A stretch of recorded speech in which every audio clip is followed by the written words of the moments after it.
Hi, it is May 31st, 2020 and we are in Woodside Vineyard, Nova Scotia.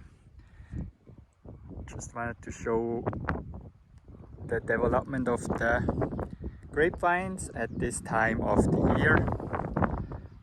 First we are in the Baconoir field, so we were here a week ago. Now we have quite some development with the hot temperatures. The little shoots were pretty much exploding out of their buds, so we can start seeing some flower clusters on the primary shoots. So here, primary shoot with a 45-degree angle. So it looks like there's a good crop on here. So far no frost happened, and we are always hoping the risk of frost is over, but we'll remember June the 4th. Those Baconoir usually don't get shoots in on the fruiting cane because they're high vigor, so we leave everything on the fruiting cane.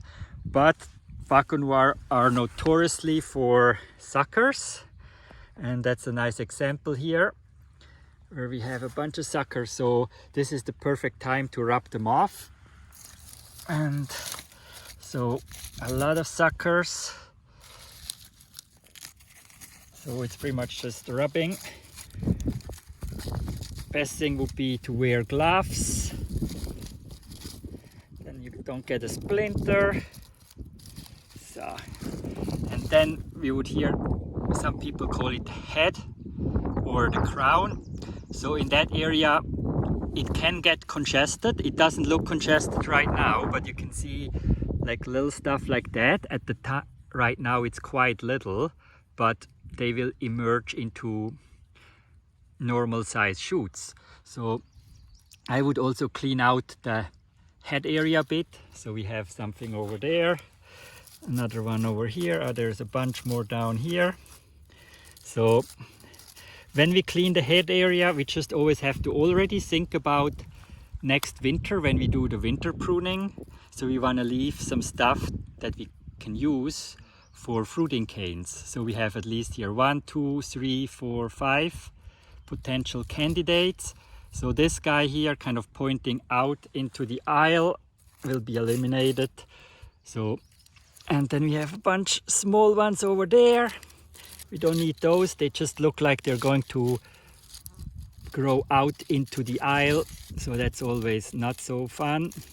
So kind of focus on the shoots that kind of point up. They will be easier for tucking later on, and as long as we have the two hands below the fruiting wire, then they will be easy for bending to become next year's fruiting cane.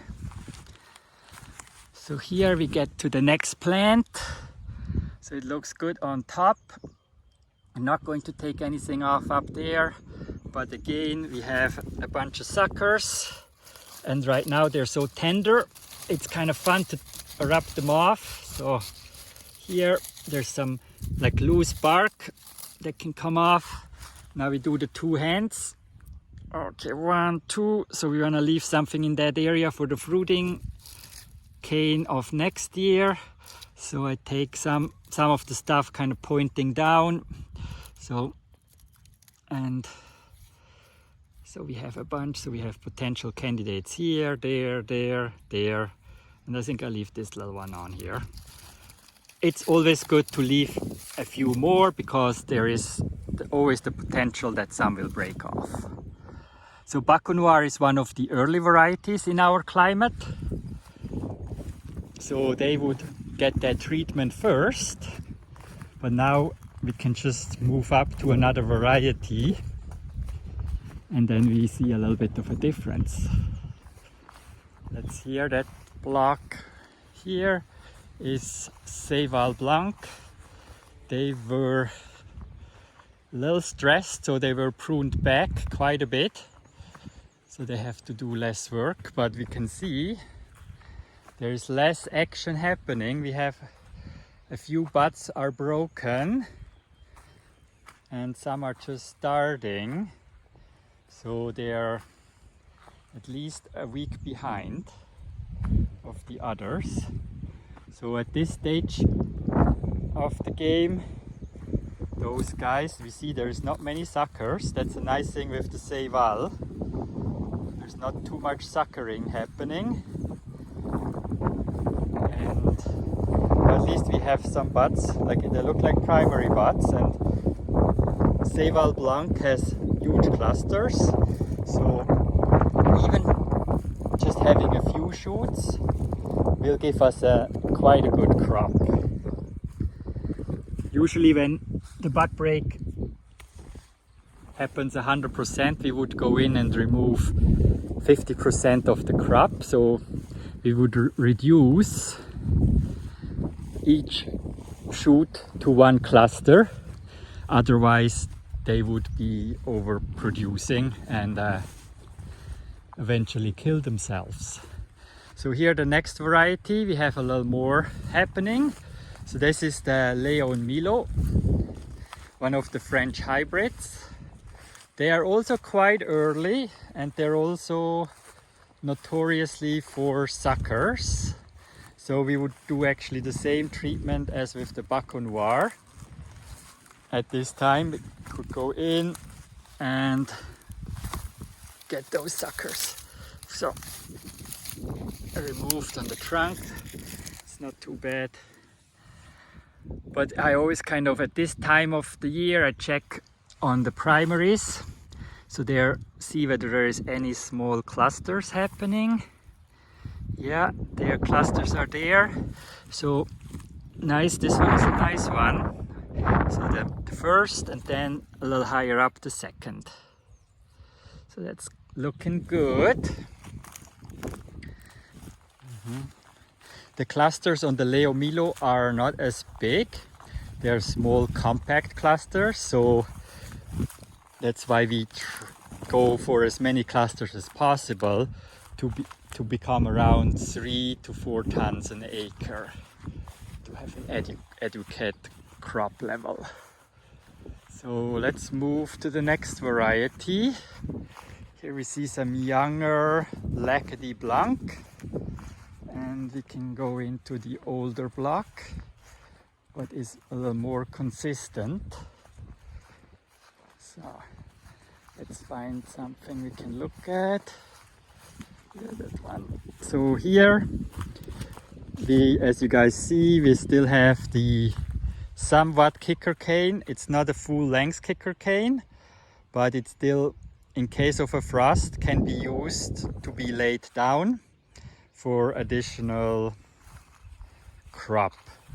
So like the kicker cane, we can see a little bit the apical dominance. So the upper shoots are slightly bigger than the ones down here. So that's just a natural habit of growing. And then but what we are focusing on is on the fruiting cane that is tied down. So at this time of the game I would look, so we are looking for flower clusters, and it is looking good. So L'Acadie has often, and as this example, so often it has 3 clusters, and we can see that here. So 1, 2, and the third one is just emerging up here on the tip. And I think there's even a 4th one, possibly. We'll see that later in the year when they grow bigger. So that's looking good. So there's primary buds arrived, they are fruitful. And the nice thing on the L'Acadie is also we have often, let's find a good example, often we have on one bud we have the primary, the secondary, and sometimes even the tertiary. So this is a fairly good example. So we have the biggest one at this, and it gives it away. So it's the biggest, plus it is the one coming off in a 45-degree angle. So that's usually the primary shoot. Then the secondary usually comes off on a 90-degree angle from the cane. And so also the secondary seems to carry some grapes. So we have at least 2 clusters in there. So that's good. And then the tertiary would be on a 22.5-degree angle. At this here, let's just scoop around, see there is anything. No, there's nothing there. So that's not always the case. And sometimes they are small and don't bud out, but like we have all those secondaries here and they're also fruitful, so that should give us a good amount of crop. Yeah, trying to find. Okay. Finding a tertiary could be cool. Okay, so here actually we can see a little, like we can actually see all 3 of them, even they're not emerged, and I try to get as close as possible. Can we do some zooming here? Oops. No, maybe not. So just go in. So they are quite small. So we have the primary 45, the secondary 90, and then we have a little teensy little tip down in the crotch there. That's the tertiary. So you guys see how different they are in their growth stage, and that's completely perfect because in case we would get a frost, the tertiary is still wrapped in the wool and would survive probably around -5, -6 frost at this time. Here actually this next one, I just didn't see that. So here we actually have primary, secondary, tertiary already out, and then we have a 4th one even, a little ball, so that's good. The ball is still closed, so in case of a frost again, that's our natural grape insurance. Except when we look now, even the tertiary here has some grape clusters. So that's the nice thing with the hybrids. They often are fruitful on secondary and tertiary.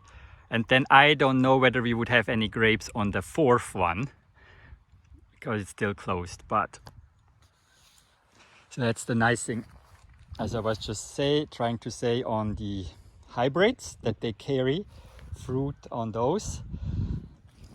Versus the viniferous, they wouldn't be fruitful much at all on the secondary and tertiary. So that's looking good. Just so we see the kicker canes are still up and going, and they're still calling for some frosty temperature possible tonight. So the kicker canes definitely will stay up, probably for another week or so, and then they will be cut off. Let's move up to the last variety from today's little vineyard session. That's, you guys probably already guessed, that's a high wire system, and it's high wire on a Pendelbogen. And the variety is New York Muscat. So let's find a good example. So the fruiting wire is approximately at 5 feet off the ground. That trellis was converted from VSP to high wire. That's why there is still a bunch of excess wire but never got removed. So we have the trunk growing up approximately 4 feet. That's where we built the head. And then we have 2 fruiting canes, and the fruiting canes are shaped as bows. And that's where we use the German word Pendelbogen, and that's a training system what allows you to have more buds on your fruiting cane versus going with a flat cane. So that means because we have the bow, so the fruiting cane is longer in the same area, and we would see that just across the road here with the Leo Milo. So those are flat canes. So fewer buds there, we could count the buds or the shoots coming out, and then having them on the Pendelbogen we have more. Plus we doubled the Pendelbogen because muscat has the tendency to be high vigor and sometimes has the tendency to abort fruit before or during flowering. So we are leaving more buds, so our potential to have flower clusters that will fruit set is better. So from the growth stage of that, I guess that's something a little bit between. It's not quite early as the Baco Noir, but it's also not as late as the Seyval Blanc. I would say it's kind of in between. It's a little bit behind in development from the Lacadie, but so I still am curious how the potential crop level is going to look like. So I'm going close onto a bigger shoot and I can see there's this one at least. I would say there is 2 flower clusters in there, so that should be good. New York Muscat they have big clusters and big berries, so you don't need as many clusters to have a decent crop level. So here, treatment wise, no shoot thinning at all. We let everything go because we are on a high wire. It will spike up, and then when it gets heavy, see my hand spike up, and when it gets heavy then it will just droop down and then hang down towards the ground. The only thing, when we have some suckers on the trunk, they are not too bad with suckers. Usually there will be some later on that potentially have to be removed. But so that's it. So that's a little overview what happens in the vineyard. Thank you for listening and have a good day.